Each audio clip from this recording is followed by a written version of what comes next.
At 2:47 a.m. on July 8, 1944, Private First Class Guy Gabaldon crouched in the Saipan jungle, listening to Japanese soldiers moving through the darkness around him. 18 years old, 23 days in combat, zero backup. He was completely cut off from American lines.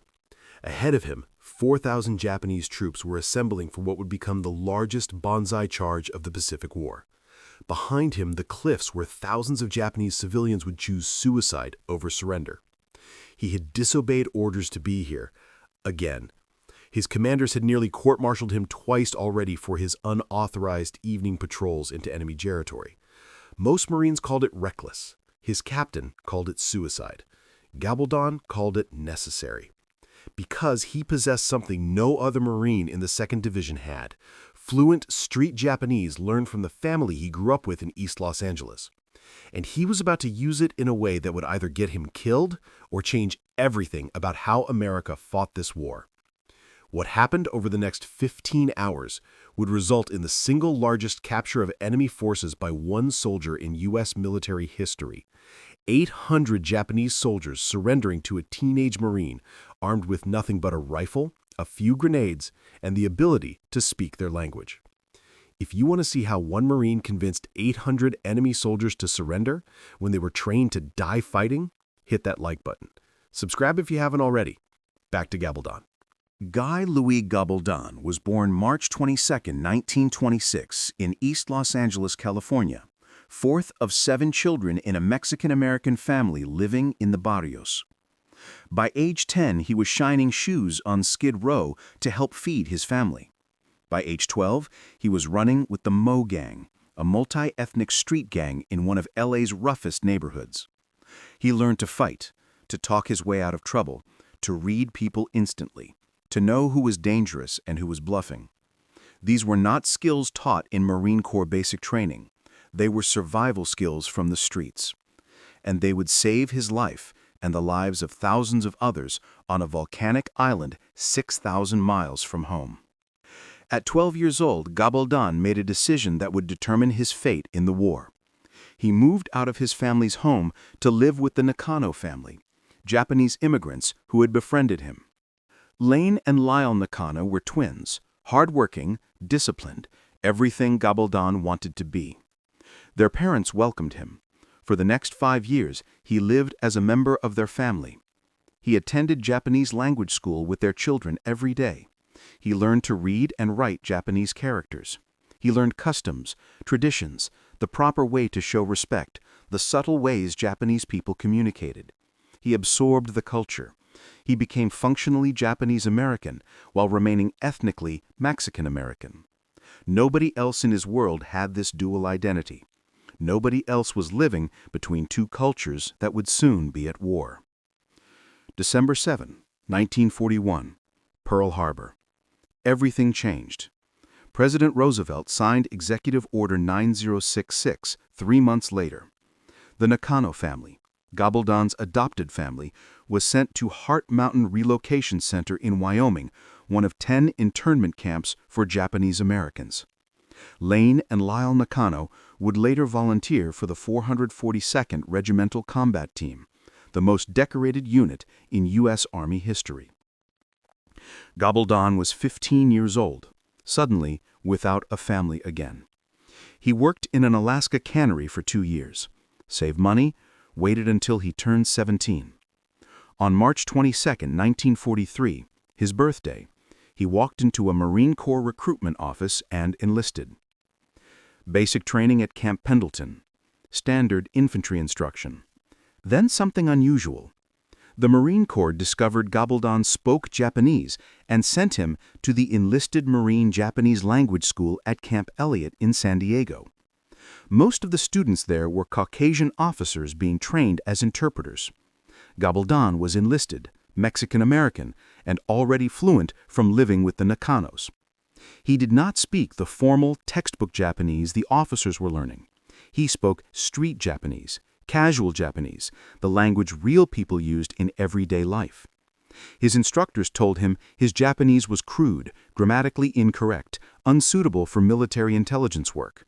He graduated anyway. They assigned him to Headquarters and Service Company, 2nd Marine Regiment, 2nd Marine Division as a scout and observer. Not a translator, not an intelligence specialist, a scout. They did not know what to do with him.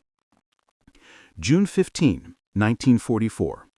The 2nd Marine Division landed on Saipan as part of a 127,570-man invasion force aboard of 535 ships.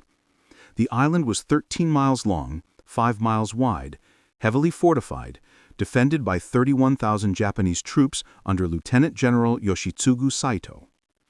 Saipan was critical. If America captured it, B-29 Superfortress bombers could reach mainland Japan. The Japanese knew this. They had orders to hold Saipan at any cost or die trying. Most chose dying. Japanese soldiers on Saipan had been ordered to kill 7 Americans for every Japanese death or commit suicide. Surrender was not an option, not in their culture, not in their training, not in their orders. Every Marine knew this. Every commander planned for it.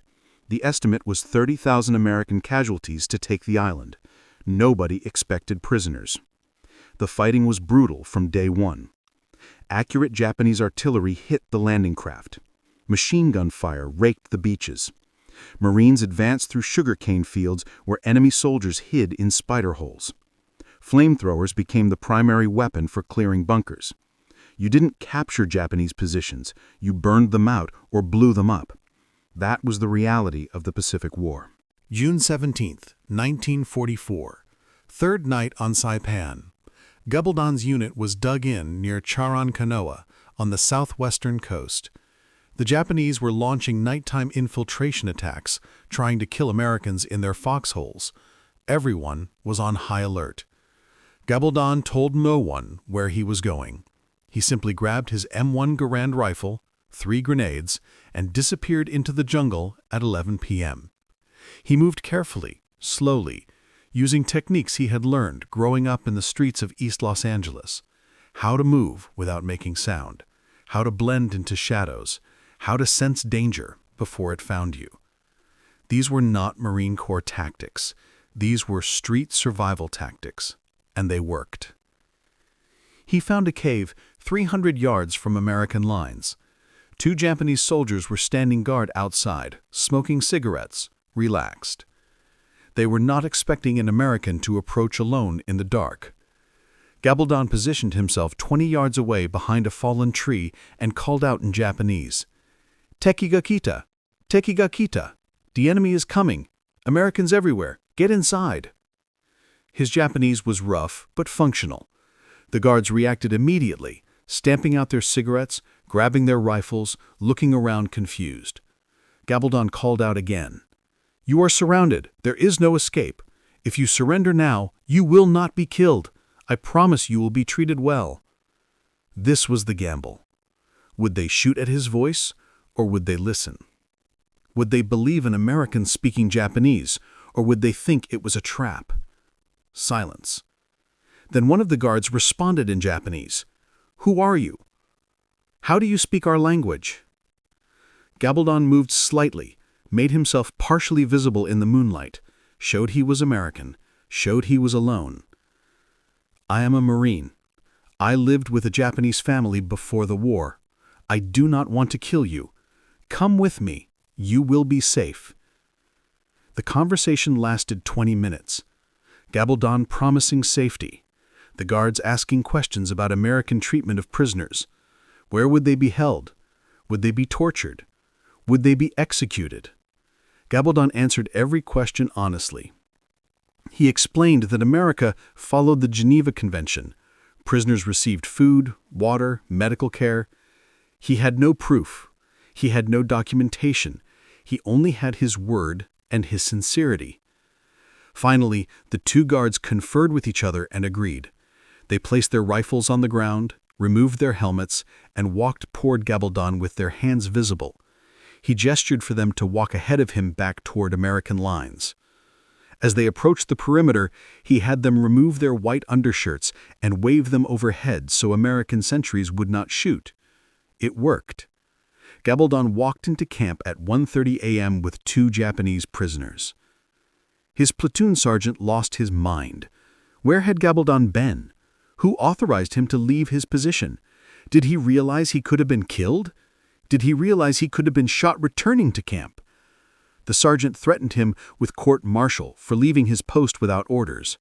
Gabaldon said nothing, accepted the reprimand. The next night, he did it again. This time, he went north, toward Saipan, closer to Japanese defensive lines. He found a machine gun bunker with 4 soldiers inside. He used the same approach, called out in Japanese, promised safety, negotiated. These soldiers were more suspicious. They asked how he spoke Japanese. He explained about the Nakano family, about living in Los Angeles, about language school. Something in his story convinced them. They discussed it among themselves for 30 minutes while Gabaldon waited in the darkness, rifle ready, prepared to shoot if they attacked. They did not attack. All 4 walked out with their hands raised. Gabaldon brought them back to American lines. 50 prisoners in 2 nights. His commanding officer, Captain John Schwab, called him in. Schwab was furious about the unauthorized patrols. He was also impressed. Gabaldon had accomplished something nobody thought possible. He had convinced Japanese soldiers to surrender, not by force, not by deception, by speaking their language and appealing to their humanity. Schwab made a decision that would change the course of the Saipan campaign. He gave Gabaldon official permission to operate as a lone wolf. No squad, no backup, no support. Gabaldon could go into enemy territory alone, at night, and attempt to bring back prisoners. If he died, it was his own responsibility. If he succeeded, the intelligence gained from interrogating prisoners would be invaluable. Over the next 3 weeks, Gabaldon brought back prisoners almost every night, sometimes 2 or 3, sometimes a dozen, sometimes 20. He developed a system. Find enemy positions during daylight by observing troop movements. Return after dark. Approach carefully. Call out in Japanese. Negotiate. Promise safety. Bring them back. The numbers grew. 50 prisoners became 100. 100 prisoners became 200. Other Marines started calling him the Pied Piper. Japanese soldiers started calling him something else. Some called him a traitor to Bushido for convincing their comrades to surrender. Others called him a lifesaver, the one American who treated them with dignity. Word spread through Japanese defensive positions. There was an American who spoke Japanese, who promised safety, who kept his promises. Some soldiers began looking for him, wanting to surrender but needing someone they could trust. Gabaldon became that person. Then came July 7th, the night everything changed, the night Gabaldon almost died, the night he accomplished the impossible. By July 7th, the Saipan invasion had lasted 23 days. American forces controlled most of the island. The Japanese had been pushed into the northern tip, concentrated around Marpi Point and the cliffs overlooking the ocean. They were out of supplies, out of options, and out of time. Lieutenant General Yoshitsuju Saito, commander of Japanese forces on Saipan, knew the battle was lost. On July 6th, he sent his final message to Tokyo. "We deeply apologize to the Emperor for our failure to defend Saipan." Then he ordered a final, all-out assault. Every soldier, every sailor, every civilian who could hold a weapon would attack American lines. They would die fighting.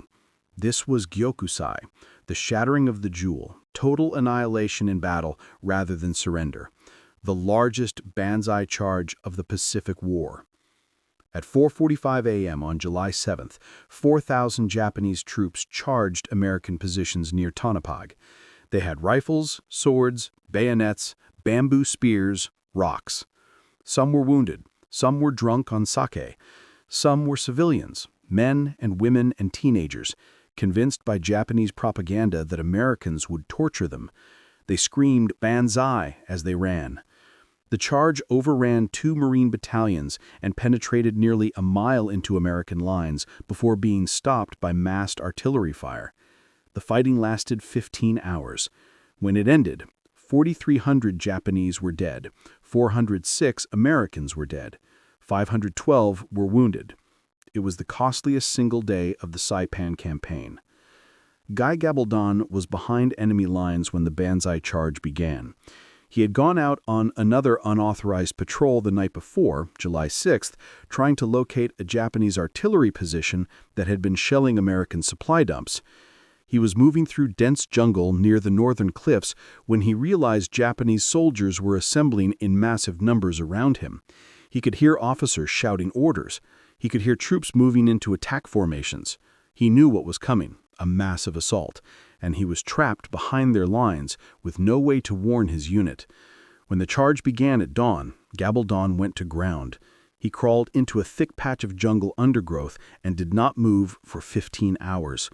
Japanese soldiers ran past him. Wounded soldiers crawled past him. Officers shouted orders 20 feet from his hiding spot. He held his breath every time someone came close. He did not fire his rifle. One shot would reveal his position, and he would be killed instantly. So he waited, motionless, silent, for 15 hours. By nightfall on July 7th, the charge had been repulsed. The jungle was filled with Japanese wounded, stragglers cut off from their units, soldiers hiding in caves waiting for darkness to retreat north. Gabaldon was still alive, still hidden, still trapped. He had not eaten in 20 hours, he had not slept, his canteen was empty, he was exhausted. But he was alive, and he was still behind enemy lines with a mission. Now the question was whether to try to return to American lines or stay out here and see if he could accomplish something impossible. He chose impossible. At 10 p.m., Gabaldon began moving north toward the cliffs. He could hear voices in the caves, hundreds of voices. Japanese soldiers and civilians hiding underground, waiting for American Marines to come with flamethrowers and explosives. He approached carefully, using darkness as cover, and positioned himself above a large cave entrance. He could see people inside, maybe 40 or 50, soldiers and civilians mixed together. He called out in Japanese, "The battle is over. The Banzai charge failed. General Saito is dead. There is no more organized resistance. If you stay in these caves, Americans will burn you alive. Surrender now and you will live. I am a Marine who speaks Japanese. I have brought back over 200 prisoners, and all of them are alive and well treated. Trust me." Silence. Then shouting from inside the cave. Argument. Some voices saying surrender, others saying it was a trick, others saying death was preferable to dishonor. Gabaldon waited. He had learned patience over 3 weeks of doing this. You could not rush Japanese soldiers into surrendering. They had to make the decision themselves. 20 minutes later, an older Japanese soldier emerged from the cave, unarmed, hands visible. He spoke carefully in formal Japanese. "How do we know you were telling the truth? How do we know Americans will not kill us?" Gabaldon lowered his rifle, stepped into the moonlight so the soldier could see his face. He responded in his rough street Japanese. "I lived with a Japanese family in Los Angeles for 5 years. They were like my family. Americans do not kill prisoners. We follow rules of war. You will be fed, you will receive medical care, you will be treated with respect." The old soldier studied him. "You are not lying?" "No, I am not lying." The soldier turned and called into the cave in Japanese, "He is sincere. We should surrender." Slowly, people began emerging from the cave. Men, women, children, soldiers and civilians. They were filthy, exhausted, terrified. Some were wounded, some were barely able to walk. Gabaldon counted 43 people. He gestured for them to form a line and walk south toward American lines. He walked behind them, rifle ready but pointed down. As they walked, he kept talking to them in Japanese, reassuring them, promising safety. They reached American lines at midnight. Sentries nearly opened fire until Gabaldon shouted in English, "Don't shoot! Prisoners! I'm bringing in prisoners!" Marines emerged from foxholes, stunned. One Marine said later, "I thought Gabby was insane, but there he was with 43 Jabs walking in a line like school children." Captain Schwab was awake when Gabaldon brought the prisoners in. He said one word: "How?" Gabaldon explained what had happened, how he had been trapped behind enemy lines during the Banzai charge, how he had stayed hidden, how he had approached the cave after dark. Schwab listened, then asked the question that would define everything that followed. "Can you do it again? Are there more caves?" Gabaldon said, "Yes, there were dozens of caves along the northern cliffs, hundreds, maybe thousands of Japanese soldiers and civilians hiding underground, waiting for American Marines to come with flamethrowers and explosives. If he could reach them before the Marines started the final assault with flamethrowers, he might save them, American lives and Japanese lives." Schwab gave him permission.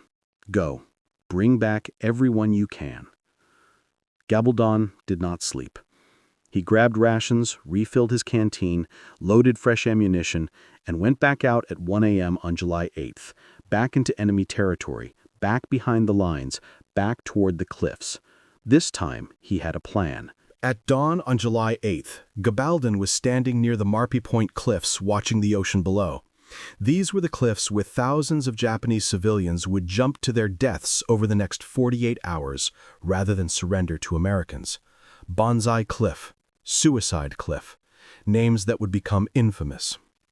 Gabaldon knew what was coming. He had heard the Japanese propaganda. Americans would torture prisoners, rape women, kill children. It was all lies, but the civilians believed it because that's what their government had told them. He had to stop it if he could.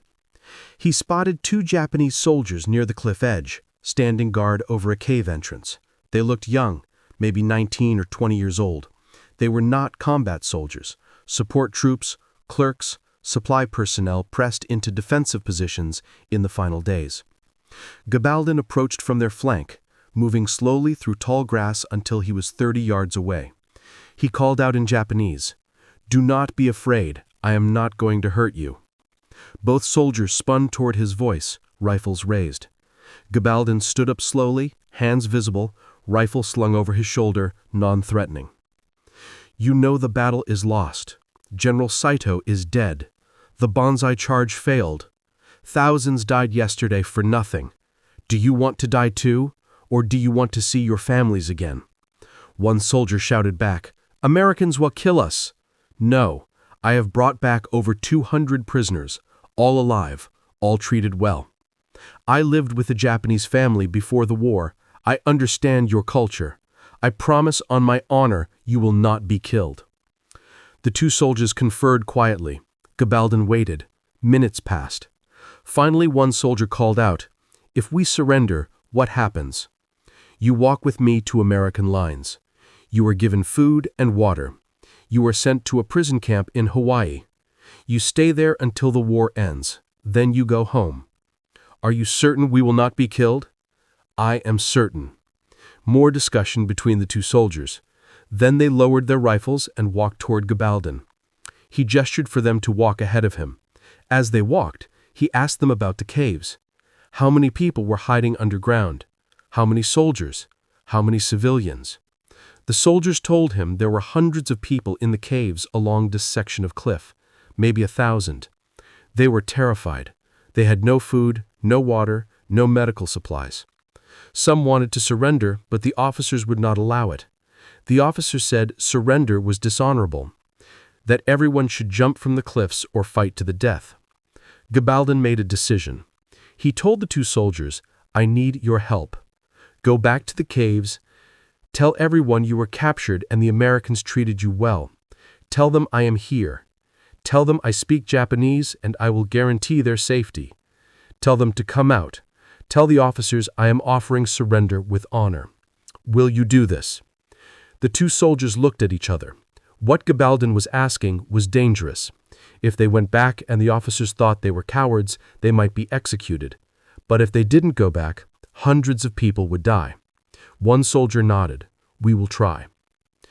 Gabaldon gave them water from his canteen and watched them walk back toward the cliffs. This was the ultimate gamble. He had just released 2 enemy soldiers and trusted them to return. He had no guarantee they would come back. No guarantee they would tell anyone about his offer. No guarantee the officers would listen. He found cover behind a rock formation and waited. 1 hour passed. 2 hours. Nothing. Gabaldon began to think the soldiers had simply disappeared into the caves and told no one. Then he saw movement. A figure emerged from the largest cave entrance, a Japanese officer in full uniform. The officer stood at the cave entrance and called out in Japanese, "American Marine, show yourself." Gabaldon stood up, rifle slung, hands visible. The officer studied him from 40 yards away. "You are the one who speaks Japanese?" "Yes." "You promise we will not be killed if we surrender?" "I promise on my honor." The officer was silent for a long moment.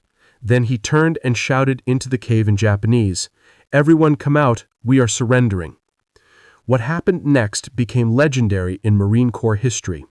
People began emerging from the cave, 10 people, 20, 50, 100. They kept coming. Men, women, elderly civilians, wounded soldiers, children. They formed a line at the cave entrance. Then people began emerging from other caves along the cliff face. More lines forming, more people surrendering. Gabaldon stood frozen, unable to believe what he was seeing. The 2 soldiers he had released had convinced not just their cave, but multiple caves, and the officer had made the decision for everyone. Within 30 minutes, over 800 Japanese soldiers and civilians were standing in formation on the cliff above the ocean, waiting to surrender to a single 18-year-old Marine. Gabaldon faced an immediate problem. He could not march 800 people back to American lines. If Marines saw 800 Japanese approaching, they would open fire before realizing it was a surrender. He needed help. He told the Japanese officer to keep everyone in formation and do not move. Then he ran toward American lines. He found a Marine patrol from the 2nd Battalion, 6th Marines, led by Lieutenant William O'Brien. Gabaldon were shouting before he reached them, "I have 800 Japs surrendering. I need help bringing them in. 800. O'Brien stared at him. "You have what?" 800 prisoners, Japanese soldiers and civilians. They're waiting on the cliffs. I need trucks. I need medics. I need supplies. I need translators. O'Brien radioed battalion headquarters. The response came back immediately. Send proof. Battalion command did not believe Gabaldon. 800 prisoners surrendering to 1 Marine was impossible. O'Brien told Gabaldon to bring back a small group as proof. Gabaldon ran back to the cliffs, explained the situation to the Japanese officer, and asked for 10 volunteers to walk with him to American lines to prove the surrender was real. The officer selected 10 soldiers. Gabaldon marched them back to O'Brien's position. O'Brien radioed again. "The kid is telling the truth. We need trucks immediately." By noon, on July 8, 1944, over 800 Japanese soldiers and civilians had been processed as prisoners of war. Medical personnel treated the wounded, supply personnel distributed food and water, intelligence officers began interrogations. And Guy Gabaldon, 18 years old, private first class, was standing alone trying to comprehend what he had just accomplished. He had single-handedly captured more enemy soldiers than any individual American in World War II, more than any soldier in World War I, more than any warrior in U.S. military history. The numbers were verified by multiple officers, 800 confirmed. Some reports said over 1,000 when counting civilians. The Marine Corps had never seen anything like it. Captain Schwabe immediately wrote a recommendation for the Medal of Honor. He cited Gabaldon's initiative, his courage, his innovation, and his success in capturing over 1,000 enemy personnel across the entire Saipan campaign. He noted that Gabaldon had single-handedly captured more than 10 times the number of prisoners that Sergeant Alvin York captured in World War I, and York had received the Medal of Honor. Schwabe submitted the paperwork through Division Command, expecting approval, but it did not happen. The Medal of Honor recommendation for Guy Gabaldon was downgraded to a Silver Star. No explanation was provided in the official record. Decades later, historians and veterans would debate why. Some said it was because Gabaldon was Mexican-American, and the military had biases against Hispanic soldiers receiving the nation's highest honor. Some said it was because Gabaldon's actions were not combat actions in the traditional sense. He did not charge enemy positions under fire or hold defensive lines against overwhelming odds. He talked to the enemy. He negotiated. That was not heroic in the conventional military definition. Some said it was because senior officers did not believe the numbers. 800 prisoners surrendering to one Marine sounded like exaggeration or propaganda. The most credible explanation came from Captain Schwab himself. In interviews conducted in the 1990s, Schwab said he believed the downgrade happened because Gabaldon was enlisted, Mexican-American, and had repeatedly disobeyed orders. The military establishment in 1944 did not want to award the Medal of Honor to a soldier who made a habit of ignoring commands, even if his results were extraordinary. It would set a bad precedent, encourage other soldiers to freelance, undermine the chain of command. So they gave him the Silver Star and quietly buried the recommendation. Gabaldon received his Silver Star on August 15, 1944, on Tinian, the next island in the Mariana chain. He continued his lone wolf operations there, bringing back dozens more prisoners. On September 3rd, while operating behind enemy lines on Saipan, hunting remaining Japanese guerrillas, Gabaldon was hit by machine gun fire. 3 bullets, one through his right shoulder, one through his right arm, one through his right leg. He was evacuated to a field hospital, then to Hawaii, then to San Diego for surgery. His war was over. He had spent 81 days in combat. He had captured approximately 1,500 enemy soldiers and civilians. He was 18 years old. After the war, Gabaldon returned to Los Angeles. He did not talk about Saipan for years. The Silver Star sat in a drawer. He worked various jobs, struggled with what we now call PTSD, tried to rebuild a normal life. In 1957, he was contacted by NBC television for the show This Is Your Life, a popular program that surprised guests by telling their life stories on national television. Gabaldon appeared on the show in December 1957. For the first time, the American public heard about the Pied Piper of Saipan. Captain Schwab appeared on the show. Lieutenant O'Brien appeared on the show. Marine intelligence officers appeared and confirmed the numbers. 800 prisoners in one day, 1,500 total. Verified, documented, true. Public reaction was immediate. Why had this man not received the Medal of Honor? Why had his story been buried for 13 years? Pressure began building on the Marine Corps to upgrade Gabaldon's award. In 1960, the Marine Corps upgraded Gabaldon's Silver Star to the Navy Cross, the second highest military decoration for valor. The official ceremony occurred at Camp Pendleton. The citation read, "For extraordinary heroism while serving with Headquarters and Service Company 2nd Marines, 2nd Marine Division, in action against enemy Japanese forces on Saipan and Tinian, Mariana Islands from 15 June to 1 August 1944. Working alone in front of the lines, he daringly entered enemy caves, pillboxes, buildings, and jungle brush, frequently in the face of hostile fire, and succeeded in not only obtaining vital military information, but in capturing well over 1,000 enemy civilians and troops. The Navy Cross was a significant upgrade, but it was not the Medal of Honor. Gabaldon accepted the Navy Cross with gratitude, but he remained disappointed. He believed he had earned it. Captain Schwab believed he had earned it. Dozens of Marines who witnessed his actions believed he had earned it, but the Pentagon did not agree.